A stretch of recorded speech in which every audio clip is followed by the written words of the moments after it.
रहस्य रावण का युगों के भेद खोल देगा। हेलो फ्रेंड्स, रावण का क्या रहस्य है? वही रहस्य है जो शूर्पणखा का है। ये दोनों ऋषि पुलस्त्य के कुल में जन्मे हैं, महर्षि की ही संतानें हैं, कोई सींगों वाले राक्षस नहीं हैं, मात्र वृत्तियां निम्न थी। इसीलिए कहा गया कि रावण का जन्म राक्षस योनि में हुआ। शूर्पणखा राक्षसी नहीं थी। इस वीडियो को यदि आपने नहीं सुना है तो जरूर सुने। वीडियो का लिंक डिस्क्रिप्शन बॉक्स में डाल दिया है। इस वीडियो को जिन्होंने सुना है वो आज के कंटेंट को अच्छे से समझ सकते हैं। ये कलिकाल है, ज्ञान लुप्त हो चुका है।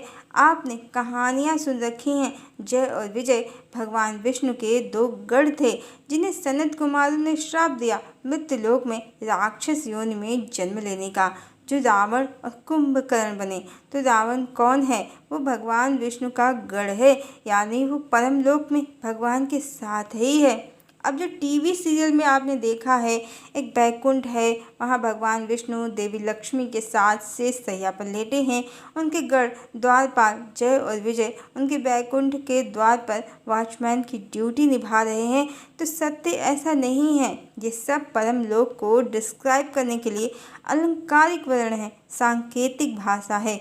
वास्तव में जो विष्णु हैं वो विशुद्ध तत्व हैं, देवी लक्ष्मी उनकी शक्ति हैं और वो परम ब्रह्म परमात्मा हैं। और देवी लक्ष्मी इस तरह आदि भवानी का प्रेम रूप या प्रेम शक्ति हैं, जिनके प्रेम या संयोग में भगवान विष्णु योग निद्रा में लीन हैं।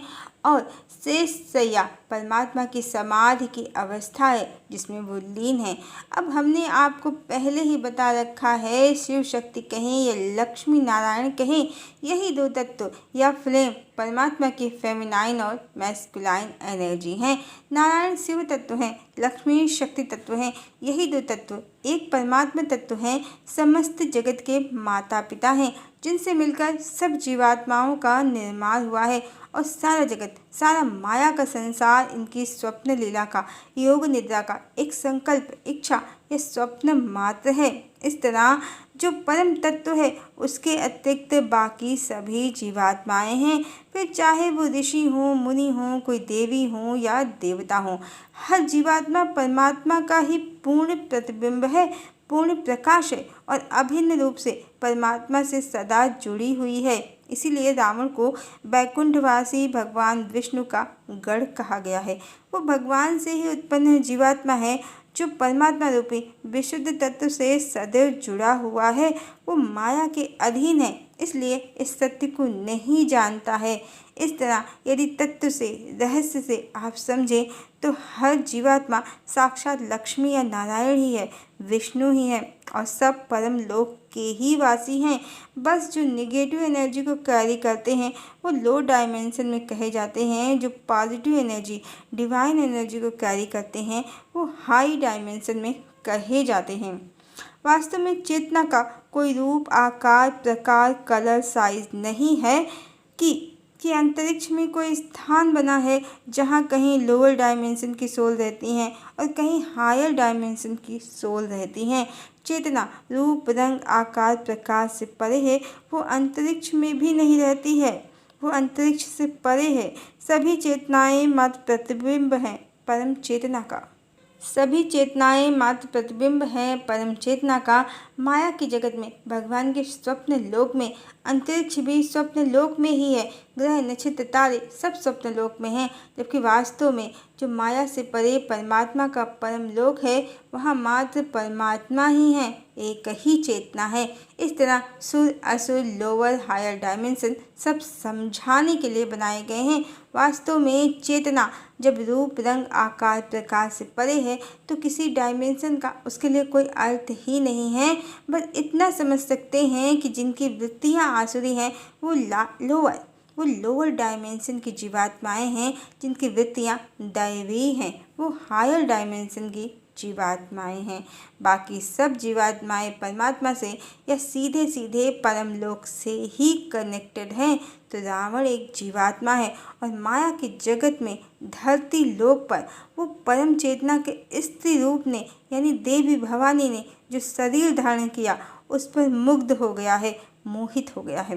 कुछ कुछ कहानियाँ आपने सुनी हैं जिनके अनुसार रुक्मिणी देवी लक्ष्मी का अवतार थी और शिशुपाल रावण का, और भगवान श्री कृष्ण ने रावण ने जो भगवान राम की पत्नी सीता का हरण किया था, उसके बदले शिशुपाल की होने वाली पत्नी रुक्मिणी का हरण कर लिया था। और इन्हीं कहानियों के अनुसार विजय ने मात्र 3 जन्म प्रभु से शत्रुता मांगकर मुक्ति मांग ली थी। कहानियाँ हैं कि इन दोनों ने भगवान से 7 जन्म की भक्ति के स्थान पर 3 जन्म प्रभु से शत्रुता और उनके हाथों से मृत्यु मांगकर मुक्ति मांग ली थी, बैकुंठ में पुनः वापसी मांग ली थी। तो कलिकाल समाप्त हो रहा है। इन कहानियों का सत्य जाने, ये कहानियाँ बिल्कुल उसी तरह कली की माया से रची गई हैं, जिस माया से ये रचा गया है कि कलिकाल 4,32,000 वर्ष का है, जबकि मात्र 19 सालों में कलिकाल समाप्त हो जाएगा। धरती पर नया युग सतयुग लग जाएगा। ये कहानियाँ लोगों को भ्रमित करने के लिए रची गई हैं। आप ही सोचें, क्या जगदम्बा की यही महिमा है कि एक जन्म में उन्हें रावण हर ले जाए, दूसरे में भगवान?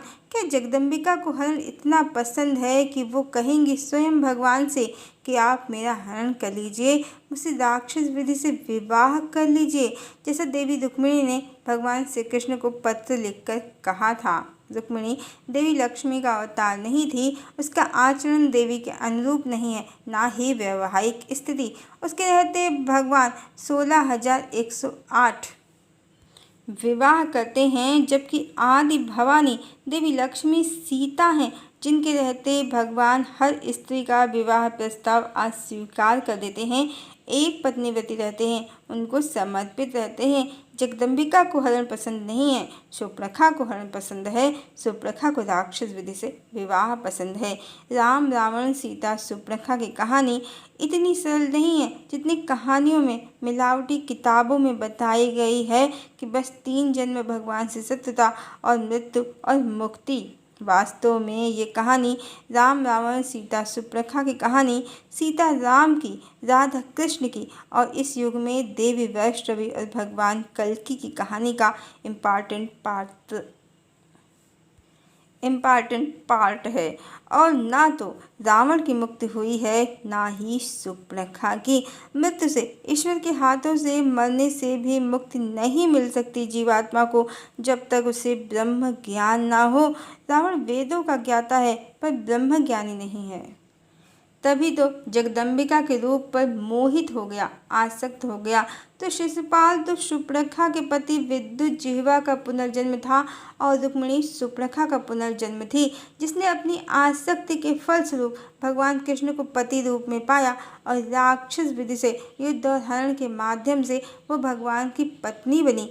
चूँकि शूर्पणखा को राम में आसक्ति भी थी और राम के कुल की नाश की कामना भी थी, इसीलिए द्वापर में वो पहले भगवान की पत्नी बनी, उसका हरण हुआ, उसके पिता और भाई की कीर्ति धूल में मिल गई, क्योंकि ये परिणाम उसे माता सीता का हरण करवाने के, उनका अपमान करने के फल स्वरूप मिला।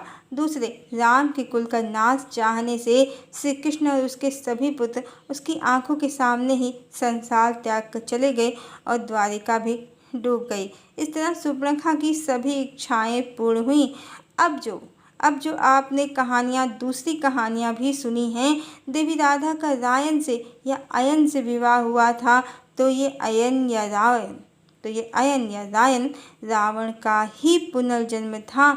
जिस तरह शूर्पणखा की इच्छा द्वापर में पूर्ण हुई परमात्मा के पुरुष रूप को पाने की, उसी तरह रावण की इच्छा भी पूर्ण हुई परमात्मा के स्त्री रूप को पाने की।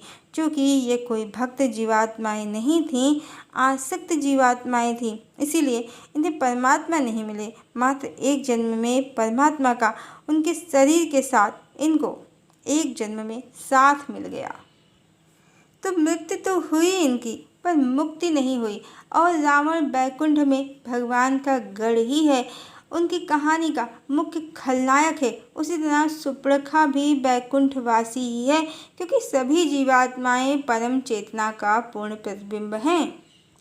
सब परमात्मा का ही प्रकाश है। देखा जाए तो भगवान विष्णु और माता लक्ष्मी के अतिरिक्त कोई अन्य है भी नहीं। सुपर्णखा भी माता लक्ष्मी की ही ऊर्जा है, बस माया से युक्त होकर वो अपना सत्य भूल गई है। तो इस तरह सुपर्णखा और रावण दोनों ही भगवान की कहानी के मुख्य किरदार हैं और वो विष्णु और लक्ष्मी ही हैं, बस माया के अधीन हैं, क्योंकि परमात्मा के अतिरिक्त कोई अन्य है ही नहीं। यही सत्य है।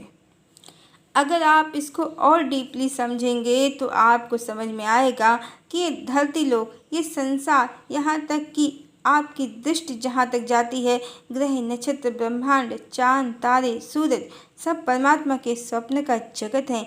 और हम आप जितनी भी जीवात्माएं हैं, सब उसी परम चेतना का प्रतिबिंब हैं। माया से परे तो ऊपर एक ही चेतना है, परम चेतना। पर माया के जगत में वही परम चेतना हम में, आप में, सब में तरह तरह के रूप धरकर एक ड्रामा, एक फिल्म, एक बड़ी सी मूवी में अलग अलग रोल कर रही है। सब ब्रह्म के परम चेतना के ही अलग अलग रोल हैं, किरदार हैं, रूप हैं। और इसी मूवी या फिल्म में जब जब धर्म की हानि होती है, जीवात्माएं अपने मार्ग से विचलित हो जाती हैं, तो वो परम चेतना भी अपनी योग माया को स्वयं के अधीन करके एक जीवात्मा की तरह, एक प्रतिबिंब की तरह रूप धरकर, देह धारण करके धरती लोक पर स्वप्न में अवतरित हो जाती है। तत्व से समझें तो किसी फिल्म में एक हीरो होता है, एक हीरोइन होती है, उसके माता पिता होते हैं, भाई बहन होते हैं, खलनायक होता है, खलनायिका होती है, अलग अलग किरदार होते हैं। पर परमात्मा की रची जो फिल्म है, वहाँ तत्व से समझें तो राम भी वही हैं, रावण भी वही हैं, सीता भी वही हैं, शूर्पणखा भी वही हैं, राजा दशरथ भी वही हैं, कैकेयी भी वही हैं, कौशल्या भी वही हैं, जटायु भी वही हैं और विभीषण भी वही हैं। भगवान ने एक स्टोरी बनाई है और इस स्टोरी में सारे किरदार भगवान खुद ही प्ले कर रहे हैं, क्योंकि उनके अतिरिक्त कोई दूसरा है ही नहीं।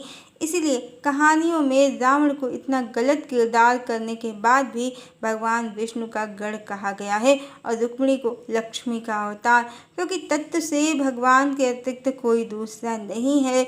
सारे किरदार भगवान ही कर रहे हैं, बस जीवात्मा माया के अधीन है, सत्य से परे है, अपना सत्य नहीं जानती है और परमात्मा माया से परे हैं और वो माया का सब रहस्य जानते हैं। सारी माया उनकी ही रची है। ये सभी जीवात्माएं, चाहे रावण हो या सुपर्णखा, ये भगवान की कहानी के मुख्य किरदार हैं और ये भगवान को अपना दुश्मन समझ लेते हैं माया के अधीन होने से। अन्यथा ये वो भाग्यशाली जीवात्माएं हैं जो भगवान की लीला में अत्यंत निकट हैं। बस कभी किसी जन्म में भगवान के जीवन साथी बन जाते हैं तो किसी जन्म में उनके परम शत्रु। ये भगवान के रूप सौंदर्य पर मोहित जीवात्माएं हैं जो जन्म जन्म हर युग में भगवान का साथ पा ही जाते हैं। पर चूंकि आसक्ति से साथ मिल सकता है माया के जगत में, पर मुक्ति नहीं। ये मुक्त जीवात्माएं नहीं हैं। मुक्ति के लिए आसक्ति नहीं, भक्ति चाहिए, जिसे कबीर ने, सूरदास जी ने, मीराबाई ने, संत हरिदास ने की। तब परम चेतना से एकाकार मिलेगा। तो रावण का यही रहस्य है जो कहानियों में छुपाया गया कि रावण 3 जन्मों के बाद मुक्त हो गया है। सत्य तो यही है कि भगवान भी बार बार धरती पर आते हैं धर्म की स्थापना के लिए, और रावण हो या सुपर्णखा, ये लोग भी अपनी आसक्ति के कारण भगवान के पीछे पीछे आ जाते हैं और बदलती कहानी के साथ ये कभी भगवान के शत्रु का रोल अदा करते हैं तो कभी भगवान के लाइफ पार्टनर का। पर इनकी कहानी माया के लोक तक ही सीमित है। ये माया के अधीन है। प्रेम तो इन्हें भी है ईश्वर से, पर उनके रूप और शरीर से ये प्रभावित हैं, ईश्वर के तत्व से ये अनभिज्ञ हैं। इस तरह रावण तो त्रेता में ही मर गया, पर जो एनर्जी है वो कभी नहीं मरती और एनर्जी कभी मर सकती भी नहीं, सिर्फ परमात्मा में विलीन हो सकती है। लेकिन तब जब ज्ञान और भक्ति का उदय होगा। जब तक आसक्ति है, रावण हो या सुपर्णखा, ये भगवान की कहानी के मुख्य किरदार बने रहेंगे और युगों युगों इनकी कहानी भगवान के साथ चलती रहेगी। और आपको हमने बताया कि किस तरह रुक्मिणी को सीता समझ लिया गया कलिकाल में, और देवी राधा को भक्त जीवात्मा या कल्पना। तो ये जीवात्माएं, इनकी ऊर्जा इल्यूजन भी उत्पन्न करेगी और इनके माध्यम से त्रेता, द्वापर और कलिकाल की ऊर्जा काम करेगी। ये भगवान की कहानी के सबसे इम्पॉर्टेंट कैरेक्टर हैं। इनके द्वारा युगों की ऊर्जा भी निर्धारित होती है। और इस तरह सुपर्णखा भी लक्ष्मी ही हैं, बस माया के अधीन होकर वो अपने ही मूल स्वरूप से लड़ती है परम तत्व को पाने के लिए। और रावण भी विष्णु ही है, वो भक्ति करके शक्ति को पाने के स्थान पर माया से ग्रस्त होकर आदि शक्ति के रूप पर मोहित होकर उन्हें पाने के लिए प्राण तक त्याग देता है। जीवात्मा माया के अधीन परम तत्व ही है। अपने सत्य को ना जानने से वो माया में भटक जाती है। उसे तो वो परम तत्व पहले से ही प्राप्त है, जिसके लिए सुपर्णखा परेशान है, रावण परेशान है। बस अंतर जगत में स्वयं की चेतना में ज्ञान और भक्ति का उदय नहीं हुआ है, इसीलिए सुपर्णखा देवी सीता पर आघात करती है राम को पाने के लिए। और रावण अपना और अपने कुल का नाश कर लेता है आदि शक्ति को पाने के लिए। माया और सत्य में इतना ही अंतर है। माया अर्थात जो है ही नहीं, उसको सत्य समझकर संसार चक्र में घूमते रहना, युगों युगों तक प्रभु की माया में उलझे रहना। उलझाने वाला वही है तो सुलझाने वाला भी वही है, इसलिए उसी परम तत्व की शरण लेनी चाहिए। वहीं से मुक्ति का मार्ग मिलेगा। जन्म जन्म के लेखे जोखे, जन्मों के अकाउंट वही क्लोज कर सकते हैं जो श्रीहरि हैं, जो परमात्मा हैं, जो लक्ष्मी नारायण हैं, जो सीतापति राम हैं, जो राधा प्रीतम श्री कृष्ण हैं। वही हर चेतना का परम तत्व हैं। उनकी ही शरण उनकी माया को काट सकती है। हरि ओम।